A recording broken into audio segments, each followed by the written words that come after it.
Will sports' best dressed officials be missed at Wimbledon? Thomas Sweeney's first incentive to become a line judge was the offer of a free sandwich. For Pauline Ayre, who called the lines at Wimbledon for 16 years, some natty blazers and the chance to buy tickets for the tournament were the main recompense for work she had to take annual leave to do.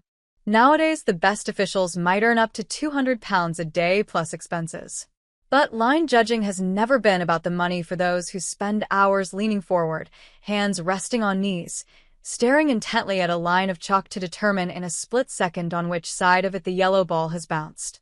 Being so close to Jana Novotná on center court that she could see her foot shaking on the first point of a Wimbledon final or being psyched out by John McEnroe were priceless experiences for Ayre.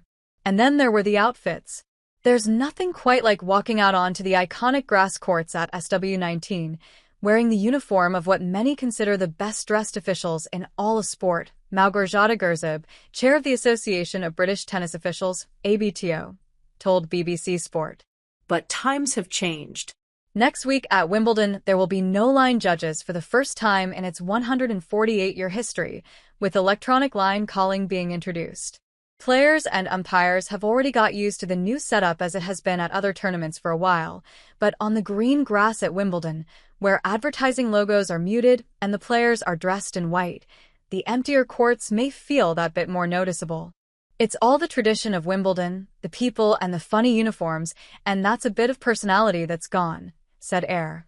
I think it's all of those little things that made Wimbledon Wimbledon. Traditionalists will miss them, but technology fans will point to progress. BBC Sport has been finding out what umpires, players, and line judges make of the move. Challenges are out.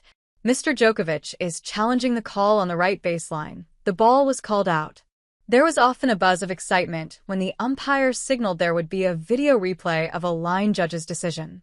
The rhythmic clapping built up to the moment being shown on the big screen, and the obligatory ooh followed when the split-second judgment of the human eye was laid bare to a packed arena and millions watching on TV. More than 14,000 pairs of eyes on center court could bore into the line judge who had been wrong by less than the width of a blade of grass. But when the official was shown to be correct, their poker faces had to fight the urge to look even mildly smug. This year, players can still ask for a replay on the screen, although fans' gasps will be over the depiction of a close call, rather than a verdict on human instinct versus technology. And, if recent tournaments are anything to go by, their laughs may be at the delayed reaction for some of the outcalls. Paul Hawkins, inventor of the Hawkeye technology that was first introduced at Wimbledon in 2007, said the challenge system had probably had its day with fans. When it was new, there was certainly more excitement. People kind of got into it, he said. It got to the point where there was a little bit of a case of, we've been there, we've had that joke, let's just get on with the tennis, and obviously doing away with the challenge system does mean you can get on with the game a bit quicker. Some line judges are still in.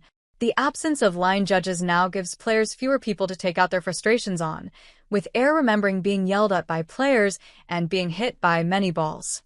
Djokovic was disqualified from the 2020 US Open for accidentally hitting a ball at a line judge, while last year Andrei Rublev was defaulted in Dubai for screaming in the face of one.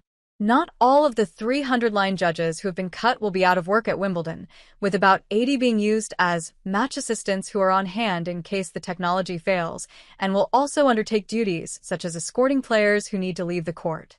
But their opportunities to work at big tournaments are dwindling, with the French Open now the only one of the 4 Grand Slams not using electronic line calling. The men's ATP Tour and the combined ATP/WTA tournaments introduced the technology this year, and WTA-only events are moving in that direction. Ayre fears this could have an impact on the quality of umpiring in years to come, since line judging is a pathway to becoming a chair umpire.